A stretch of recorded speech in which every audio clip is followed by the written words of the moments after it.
So today we're going to be building a PC. Components listed are Asus P6X58D premium motherboard, an Intel i7-920, an Armor Thermaltake armor case, a Corsair 750 watt power supply, an ATI Radeon 5770, and 6 GB of OCC RAM. Stay tuned. Welcome back. So now we're going to cut some holes for wire management. We're going to start here. We're going to cut about a ½ inch hole for the CPU connector. We're going to also cut another hole here that's going to be about 2.5 to 3 inches long for the 24-pin power connector. We're also going to cut another hole here for the SATA connectors, and another hole here for the front panel connectors. And we're going to be using these tools here that I just purchased from Home Depot, so stay tuned. I'll be right back.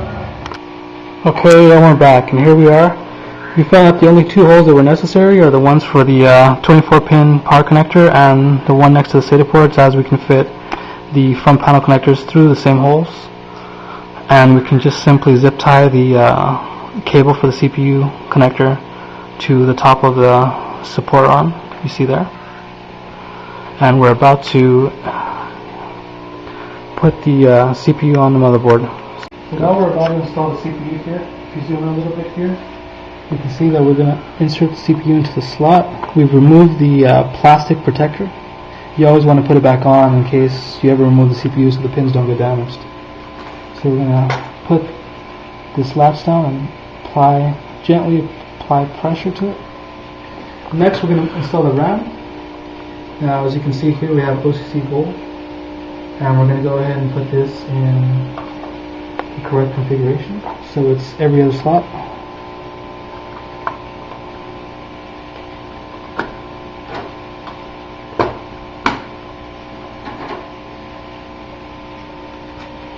So, given this is tri-channel RAM, it's going to fill these 3 blue slots here. And hopefully the RAM will run as it's supposed to.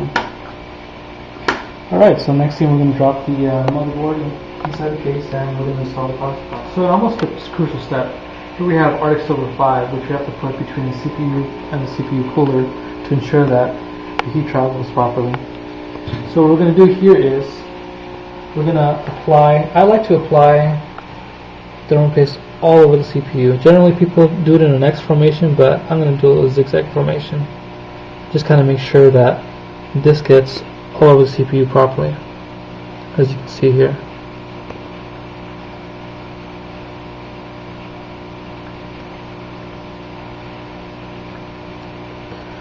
And we're going to spread it around like so. Hope I didn't put too much.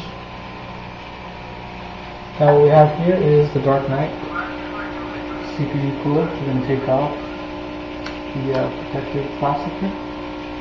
And I'm going to go ahead and place this on the motherboard. Now, one thing I didn't note is that I already attached the backplate to this. So, if you guys plan to buy this, you will have to attach the backplate because that's where these screws are going to screw onto. Now, next we're going to put the supporting screws, which are going to be screwed into the backplate. Like so. So we'll put the 2 corners in at a time.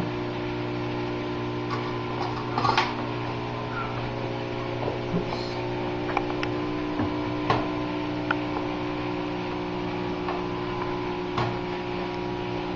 So next we're going to install the ATI Radeon 5770 here in the PCI Express 16X slot.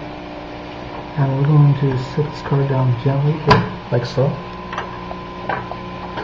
And apply a good amount of pressure while I attempt to fasten some of these screws here.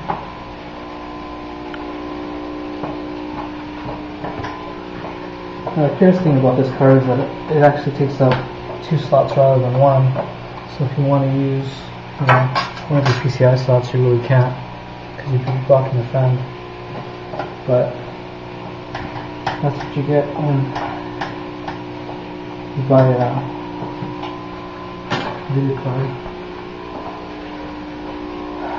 And after you install, we're going to install the power connector for the video card. And this is the video card's dedicated power, so we're going to go ahead and install this. And that's that. So next we're going to install the hard drive. As you can see here, I have it installed in Thermaltake's hard drive rack. I'm just going to do this and really easily, just like this. And then after that, I'm going to go ahead and plug in the SATA data connector. Just going to go in first. Following that, we're going to install the power for this. Of course, we want our hard drives to work, right? Alright, so now we're going to install the optical drives. We have a Sony and then we have a Lidon DVD runner. So, there are two slots here to go ahead and install the drives. I'm just going to go ahead and push these in here.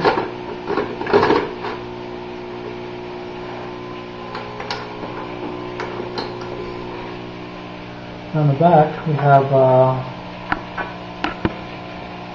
let's say the power connectors are to the far left, so those are going to go in first. Logically. I have to apply a little bit of pressure so that I can actually get it in here.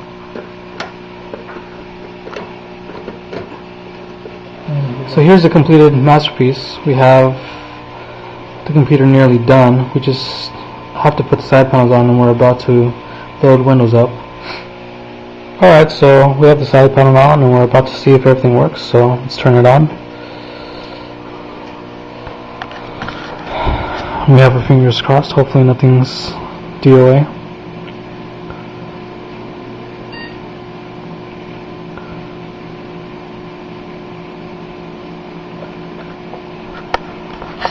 As you can see, the express gate came on. Let's exit out of that and get into the BIOS here.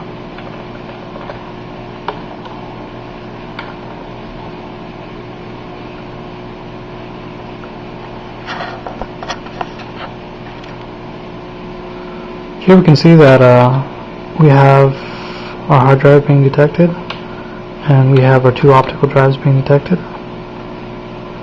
And let's check to see how our temperatures are doing. It looks like the CPU temperature is pretty good, 32 degrees Celsius.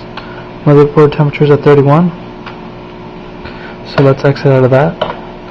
And now we're going to go ahead and set the boot device priority to one of our optical drives, and that being our Sony optical drive. And the second boot device will be set to our hard drive. After that, we're going to go ahead and exit and we're going to install Windows. Okay, it looks like Windows has installed successfully. So don't forget to switch your boot device priority back to your hard drive and then your optical drives in your BIOS before you boot up. And we're going to go ahead and configure Windows for first time use. Like so.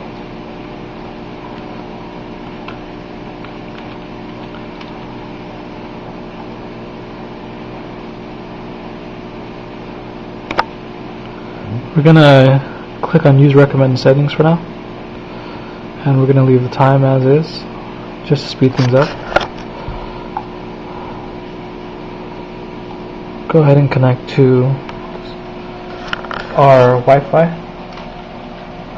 So this is the final product. We're gonna have to cut out the benchmarking because it's getting a little bit late, but I'll be sure to include that in my next video.